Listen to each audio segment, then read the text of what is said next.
morning, good morning.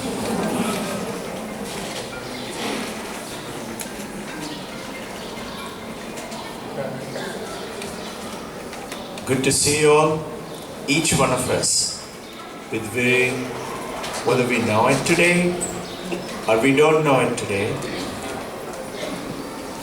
we all are truly disciples. And most of us are not knowing, so we are in the darkness, we are in the ignorance. And our true Guru is there within us, Atma Param Guru. And when you search deeply within you, be that whichever religion you may be following, religious is religion, means a way of life.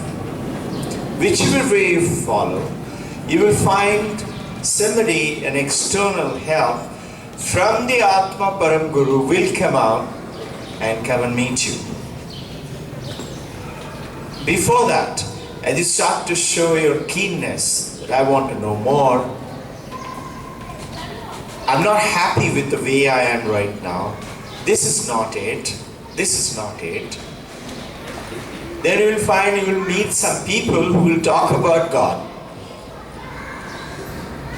You will start to attend some sessions like that. Then you will find somebody who will come and give you the book. I was given autobiography to me. It was printed in 1931 by my great aunt. And I should have been between 6 and 9 years of age. I don't know exactly what. Should be somewhere there. But we were very fond of reading right from childhood. We used to read Ramayana, Mahabharata. We used to read also Kobadis and Robin Hood and Jim Corbett. And this was our world of fantasy. And read about the great masters. And every time I felt, we are so great. We have such greatness in this country, then why are we down? Why is India down? And that's where the journey of mine started taking place. I didn't understand autobiography when I started reading. I understood only one thing, that it's very powerful. I wanted to learn it. And somewhere around, I think 14, 15, 16, I joined Air Force in 14 and a half. I started to read, continued to read. That book is still with me. You can have a look at it. 1931. I must have been given it around 1950, 1951. It's still with me. And I started to realize I must learn this. What is it? Started to search. I couldn't find anybody. For almost 42 years. And my mother, our whole family is devout followers of Ramakrishna Mission, Sardhamat, Paramahansa Ramakrishna, Vivekananda, Sardhama. First opportunity I got, so I gave Sharda ma'am name Sharada. And everybody was initiated to Ramakrishna Mission. They kept on asking, my mother especially, she thought this one is gone. Kept telling me, when will you get initiated? I used to say, not now. I remember once she asked me, that would be somewhere around 1970s, shall I organize for your initiation? I'd just gone on holiday for a few weeks. I said, no, not now. So she eventually went to the market and bought, those days it used to be 6 volumes. I stand corrected. Those days it was 8 volumes, now it is 6 volumes. Of Swami Vivekananda's works. And gave it to me and he said, I think you should only read this. And I remember both the books, along with many other books. We were very fond of books. Whenever we got chances, we used to buy books of all kind. I was also very fond of reading James Hadley Chase. I must have read all his books. And Perry Mason. Along with, I was also inclined on these areas. And I remember when 1971 war took place, we were participating in that war.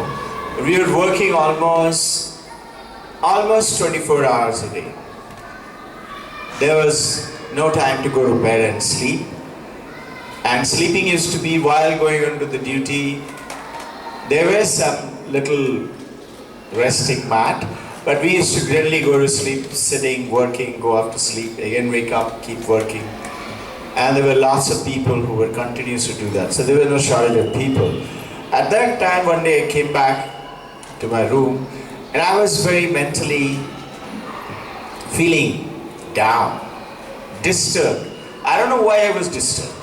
So there's a beautiful saying in the Western philosophy, it says, and beautifully it is talked about in Vedanta 1,000 years ago, that whenever you're anxious or you're disturbed about something,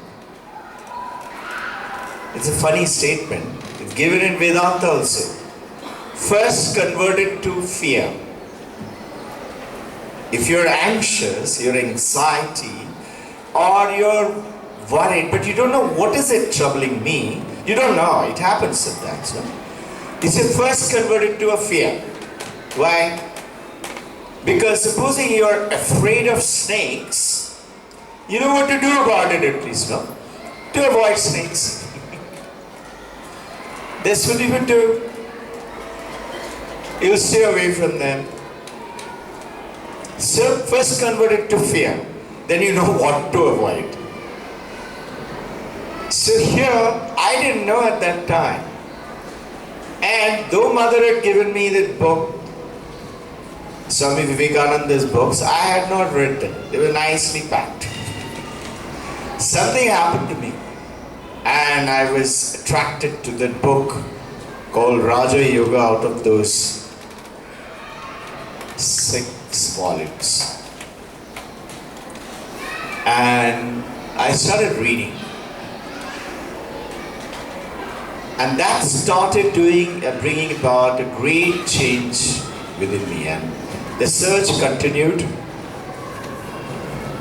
The search is there in your heart also. Otherwise, you and I won't sit together and talk.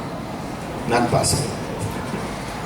It's only when the search has begun that when you get together, somebody will give you the book, somebody will talk about it, you will also find somebody will say, not this, okay, this is alright, and it will continue.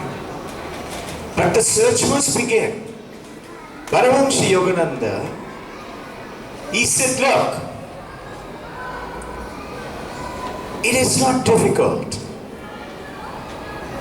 It is easy. Now, sounds complicated, not difficult, it's easy. See, it is like supposing you and I were made to grind masala, haldi, mirchi masala. Let's say 30 years ago, or 50 years ago, our grandparents used to do that. They used to do like this. No? But now what do? That used to be difficult. But now it has become easy. You put it into mixie, blender and say zee, and it's done. So similarly, Kriya Yoga was the advent of Krishna in that troubled time. As a wonderful presentation by Indira ma'am has been given to you all, very well spoken, you understood that it has been brought into the mankind through Bhagavad Gita, and so through many other religions, a similar process. Though it appears to be different, it is not. I'll give you an example. You do the same thing by saying, let's say in Kriya Yoga, you say "Oh." You do the same thing in Christianity, Amen. And you say in Islam, Amen. And if you say it properly, concentrate with your eyes closed and say, Om. And if you keep saying it, you will find your breath will slowly go out and your navel will go inside. You say the word Amen, it happens the same. Say Amen, it happens the same. So it is not different. The process is similar. This Kriya was the advent so that you can quickly accelerate, like in a supersonic status. You like to travel by a supersonic plane. But similarly, Yudhishthira was asked by Dharmaraj, which is that which is the fastest thing in this universe? And he said it is the human mind. You can go instantly to London. Yeah? This, just 1 second, fraction of a second, you're there. But the process of all religion talks about this powerful soul, Atma Param Guru, is encased in a fragile body and a disturbed mind. We have to go beyond that. So the great masters keep coming in our lives, as Indira ma'am talked to you about very well, that they come and tell you that's the road. But Paramahansa Yogananda is telling, but you have to do it. Without doing, nothing is going to happen. You'll continue to keep on slugging. See, supposing you're walking down. You want to go to Mumbai. You're tired. See, funny, but you will see, let's say, a Tonga or a bullock cart is going, and you're tired. You will say, can I rest for a while? It's going in the same direction. It's okay. You sit down there. After a while, see an auto rickshaw or a bus, and then you suddenly see, oh, your friend is going in a car. So you want to travel, no? You have to travel. Everybody is traveling. Even Bin Laden is traveling. He is also going towards perfection. All of us are, in some way or the other. But we need to accelerate that. And as you get into the life, beautiful things start to happen. First you will see, I started experiencing it decades and decades ago. First thing, I would feel very pleasant all the time, very peaceful. And a funny thing was happening, as if a cool wind is passing through the head all the time, nice and cold. It will happen to you. You will feel a pleasant face within you. You will look at everybody's good thing. You will not look at the bad things. And these are the great challenges and the races of the humanity. Sharda ma'am, Ira ma'am, Medha and I, we went to Paramahansa Yogananda's house several times. Some of the things right from childhood, they're born and maybe already destined, so elevated, maybe not, it doesn't matter. Wherever you are, as for the great master's statement, every saint had a past, meaning they were not that good. Paramahansa Yogananda, he ran off from home because his brother Ananda was wanting to get him married. He said, I don't want to get married. So he ran away to Benares. And he was living in a hermitage. He said, in my home, after my meditation, first thing I used to call Das. Das was his servant. And Das will come quickly and aloo puri, and he used to eat a lot. He was very fond of eating. He said, I wanted to eat. And in the hermitage, you get only once at 12 o'clock. Whole day, only one meal at 12 o'clock. So he said, I used to feel so hungry.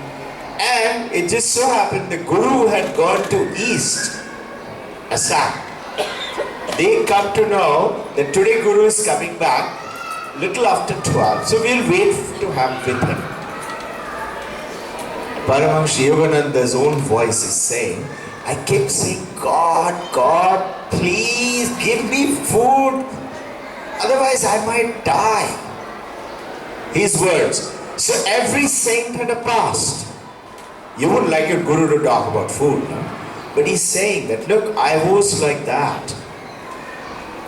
And it just so happened, at 2 o'clock, they came to know the Guru's train is late. He eventually arrived at 4 o'clock. Guru came around 4:30. So everybody is waiting. Guru said, let me take a bath and then let's all meditate for a while. And Paramahansa Yogananda said, my God, I don't want to meditate. God, please tell him to start eating. He said around 7:30, Guru eventually came, and in the ashram, unless he eats, nobody else will eat. So he started eating.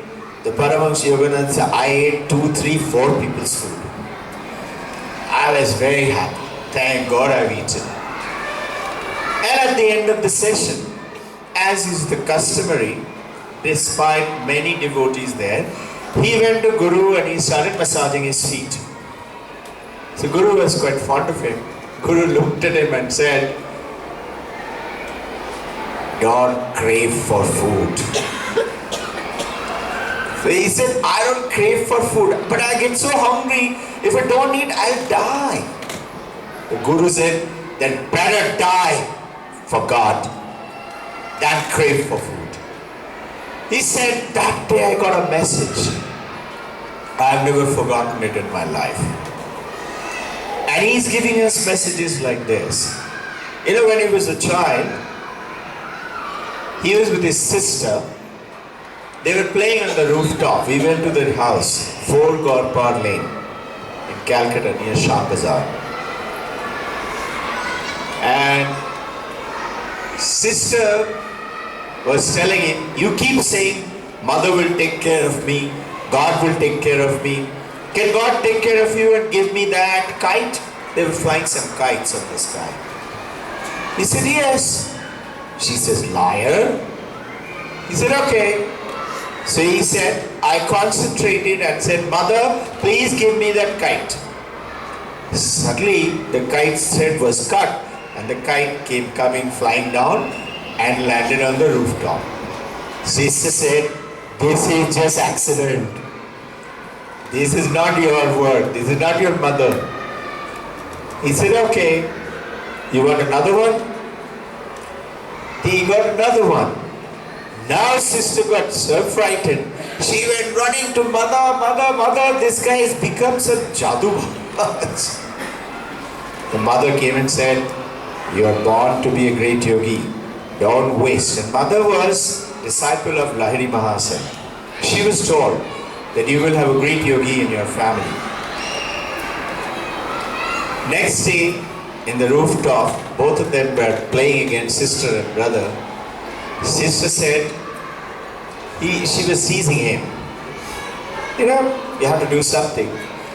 And she started teasing him, and he got angry this time.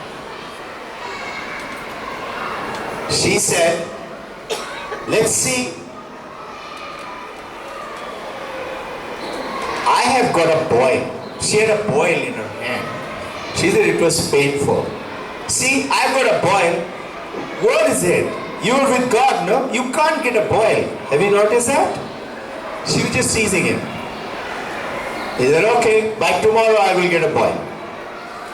And the next day he had a big boil in his hand. His sister was now very frightened. Right from the beginning, what he was showing to us through this autobiography, if you read in the stories, that look, you have that power inside of you. You can create what you want. We are continuously experiencing this. This school is the miracle of Babaji. Just because of this. We went to Ensenada, Lake Shrine, and Mount Washington. These are the centers which Paramahansa Yogananda created. True, in his book, he's writing, many incarnations of my life, this was my vision.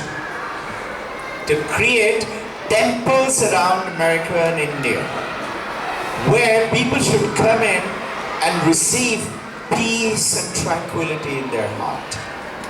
When I walked in there, I can assure you, I had this first feeling, if there is heaven on this earth, it is here.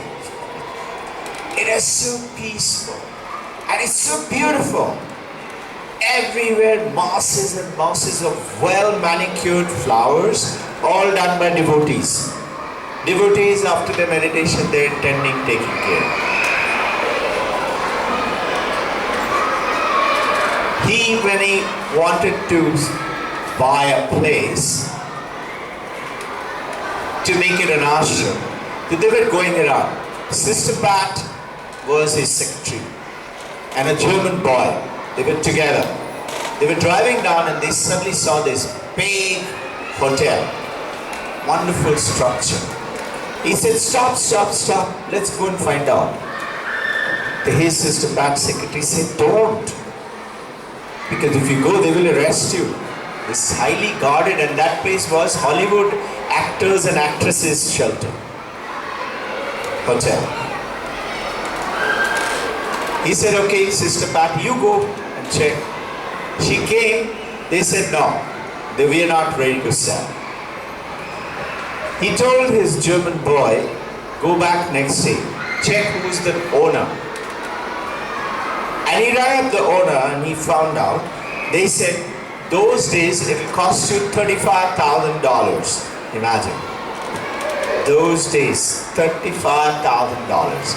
Paramahansa Yogananda had saved up $30,000. He said, I have 30,000, where am I going to get 5,000 now? He got a message, a new lady had joined just about a week back. He got a message in meditation, call her up, ask her. He said, how can I ask somebody like that money? Just join, I don't even know how good a devotee is she. He didn't. Next day he again got a message. He didn't. Next day again he got a message. He still didn't. On the fourth day, the lady rang up and said, Guruji, I want to contribute some money. I want to put $5,000. May I please, would you allow me? He said, please come. I'll give an example. We went to Mahavatar Babaji's cave when he initiated Lahiri Mahasaya.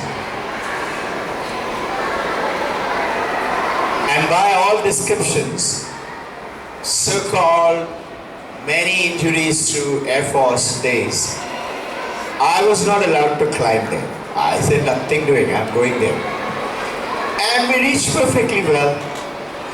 After we meditated for a while, I asked Babaji, I have come to your cave, give me something which I want to take away with me. Give me at least a stone from inside this cave. Then after some time I got up and I looked around the wall and everything. I couldn't find anything. Not on the floor, not it's very nicely kept and absolutely clean, and everything is nicely stuck to the wall. And mountain cave, you can't take away rocks from there. Not even a single pebble could come out. I was trying to see at least some powder will come out. I sat down again and I said, what is this, Babaji? I am asking you for something. I got a message, take it. I said, are you telling me to take it outside the cave? There are thousands of rocks there. I didn't get an answer. I opened my eyes, and mind you, we were meditating there for almost 2 hours. I opened my eyes, I found there's a nice big slab of rock right left of me, ahead of my left knee. There's a line there. It's there in my ashram. This is the world. Paramahansa Yogananda is the one who spread all around the world. And 5th of January, this is continuing.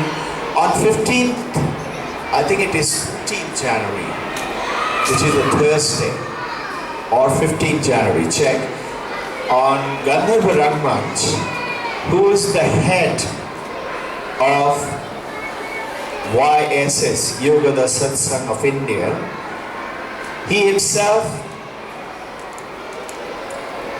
is IIT Kanpur, IIT Gorakhpur. He is a master's from there. He's also PhD from United States, from Canada. He's a gold medalist in India. And he renounced the whole world. He was working in USA, he joined, and now he shifted to India. He's the head. He's coming to give a talk for an hour, 6:30 to 7:30. I got an invitation yesterday. Those of you interested, I like the line in that, if you haven't started till now, start today. With that, I love to welcome you all into this beautiful world. We all are here because there is work to be done. Go ahead, have fun, keep talking to your children about the beautiful things. He used to do many things, very strange. One of his brother, cousin brother and him used to go to the same school. As he was going, suddenly he remembered in the same road, Gorakhpur lane, that he's forgotten his box upstairs. So he told his brother, please wait. So brother said, you come, I'll walk slowly. So he took his hand and he put it on the wall and he said, please wait. And he went running up. He got his books and came down. And you know, the brother, he couldn't remove his hand. His hand was stuck there. When he came down, his hand became free. He said, come, let's go. And these powers are there inside you and me too. As you practice, they come into force. You have fun. Let's see a great yogi coming up from you. Welcome. Love you all.